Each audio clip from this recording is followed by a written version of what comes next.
So once again welcome back to CS rockers. അപ്പൊ എല്ലാവർക്കും സുഖമാണെന്ന് വിചാരിക്കുന്നു.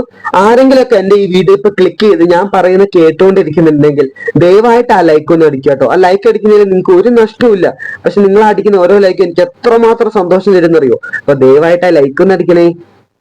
പിന്നെ ഞാനിപ്പോ അപ്ലോഡ് ചെയ്യുന്ന വീഡിയോ എത്ര പേര് കാണുന്നു എനിക്ക് അറിഞ്ഞൂടാ കേട്ടോ. പക്ഷെ നിങ്ങൾ അടിക്കുന്ന ഓരോ ലൈക്കും ഒരു 5 ഓരോ 2 3 ലൈക്ക് കിട്ടിയാൽ തന്നെ എനിക്ക് അത്രയ്ക്ക് സന്തോഷമാണ്. അപ്പൊ ദയവായിട്ട് ലൈക്ക് അടിക്കണേ. ശരി, നമുക്ക് കണ്ടന്റിലോട്ട് കിടക്കാം. അങ്ങനെ നമ്മൾ പ്രമോയിൽ കണ്ടിട്ടുള്ള ആ കലാശക്കൊട്ട് ബിഗ് ബോസ് വീട്ടിൽ അരങ്ങേറിയിട്ടുണ്ട് കേട്ടോ. അതായത് ജിൻഡോയും അതുപോലെ തന്നെ ഋഷിയും തമ്മിലുള്ള ഫൈറ്റ് തുടങ്ങി. അത് ഒരു ബേസിക് ഒരു കാരണം പോലും ഇല്ലാത്തൊരു വെറും ഊള ഫൈറ്റ് തന്നെയാന്ന് വേണമെങ്കിൽ പറയാം. സംഭവത്തിലേ ഉള്ളൂ. ജിൻഡോ ആണ് പ്രതികരിച്ച് തുടങ്ങുന്നത്. ജിൻഡോ പറയുന്ന കാര്യം എന്ന് പറഞ്ഞു കഴിഞ്ഞാൽ റസ്മിനാണ് ക്യാപ്റ്റൻ. ഓരോ ടീം ഇങ്ങനെ ഉണ്ടല്ലോ, kitchen team, vessel team, floor team. അപ്പൊ ഇങ്ങനെ ടീം എടുക്കുന്ന റസ്മിൻ ഒരു ഫെയറും ഇല്ലാണ്ട് ഒരു അന്യായത്തിന് ഒരു തെണ്ടിത്തരം കാണിച്ചു തന്നെ പറയാം. അത്രയ്ക്ക് രീതിയിലുള്ള അൺഫെയർ ആയിട്ടുള്ള ടീം സെലക്ഷൻ ആണ് ചെയ്തിട്ടുള്ളത്. അത് കാണുന്ന എല്ലാവർക്കും മനസ്സിലാവും. അങ്ങനെ ബിഗ് ബോസിൽ എത്രയോ അംഗങ്ങളുണ്ട്, എത്രയോ പേരുണ്ട്, അവരൊന്നും പ്രതികരിച്ചിട്ടില്ല. പക്ഷെ ജിൻഡോ മാത്രം എണീറ്റ് ഇന്ന് പ്രതികരിക്കുന്നുണ്ട്. ഇത് എന്ത് കോപ്പിലെ പരിപാടിയാന്ന് പറഞ്ഞ് പ്രതികരിക്കുന്നുണ്ട്.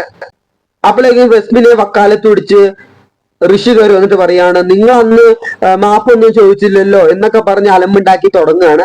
അപ്പോ ജിൻഡോ പറയാണ്, അപ്പൊ എനിക്കന്ന് അഭിഷേക് അടികൂടിയപ്പോ എനിക്ക് അഭിഷേക് എന്നോട് മാപ്പ് ചോദിച്ചായിരുന്നു. ഇല്ലല്ലോ. അങ്ങനെ പറയുമ്പോ ഋഷി പറയുന്നുണ്ട്, അഭിഷേക് അന്ന് മാപ്പ് ചോദിച്ചു എന്നാണല്ലോ പറഞ്ഞത്. അപ്പൊ ജിൻഡോ പറയുന്ന കാര്യം എന്ന് പറഞ്ഞു കഴിഞ്ഞാൽ, ഞാൻ പിറ്റൂസം തന്നെ അവരോട് മാപ്പ് ചോദിച്ചല്ലോ എന്ന് പറയുമ്പോൾ ഋഷി ആണെങ്കിൽ, ഓ പിറ്റൂസം മാപ്പ് ചോദിച്ചിട്ടൊന്നും കാര്യമില്ല എന്നൊക്കെ പറഞ്ഞ്, എന്താ ഇവിടെ നടക്കണേ, അവിടെ എന്താ നടക്കണേ? ഫൈറ്റ് എന്തിനെ കുറിച്ചാണെന്ന് തന്നെ മറന്നുപോയി. ഇത് ടീം സെലക്ഷന്റെ ഫൈറ്റ് ആണ്.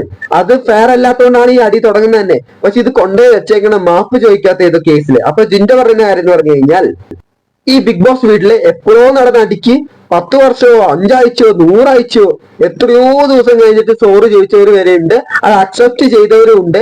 അപ്പൊ പിന്നെ ഞാൻ പിറ്റൂസം സോറി ചോദിച്ചാൽ ഇപ്പൊ എന്താ കുഴപ്പം എന്നൊക്കെ ചോദിക്കുന്നുണ്ട്.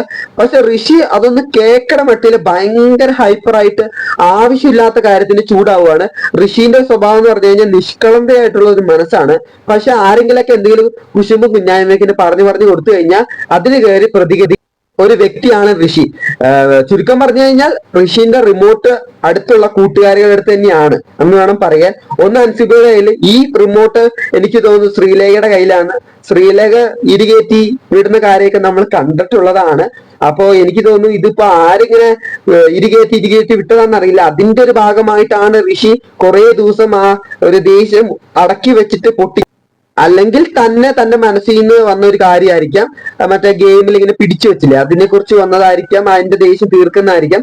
എന്തായാലും ഒരു അൺഫെയർ ആയിട്ടാണ്, ചുമ്മയാണ് ഈ അടി ഉണ്ടാക്കുന്നത്. ജിൻഡോ അല്ല ഈ ആവശ്യമില്ലാണ്ട് അടി ഉണ്ടാക്കുന്നത്. അവിടെ വന്ന് ഋഷിയാണ്. ഒരു കാര്യമില്ല, കണ്ടന്റ് ഇല്ലാത്ത കാര്യം എടുത്ത് അടി ഉണ്ടാക്കുന്നത് ഋഷിയാണ്. എന്തായാലും ഇതിനെ തുടർന്നുള്ള നിങ്ങളുടെ അഭിപ്രായം മറക്കാൻ കമന്റ് ചെയ്യുക. ഇപ്പോ ഞാൻ പറഞ്ഞ ഇത്ര പേരെ നിങ്ങൾ കേട്ടിട്ടുണ്ടെങ്കിൽ ഒന്ന് ലൈക്ക് അടിക്കും പ്ലീസ്. ഒരു ലൈക്ക് അല്ലേ, പിന്നെ പറ്റിയ സബ്സ്ക്രൈബും കൂടെ. Bye, see U.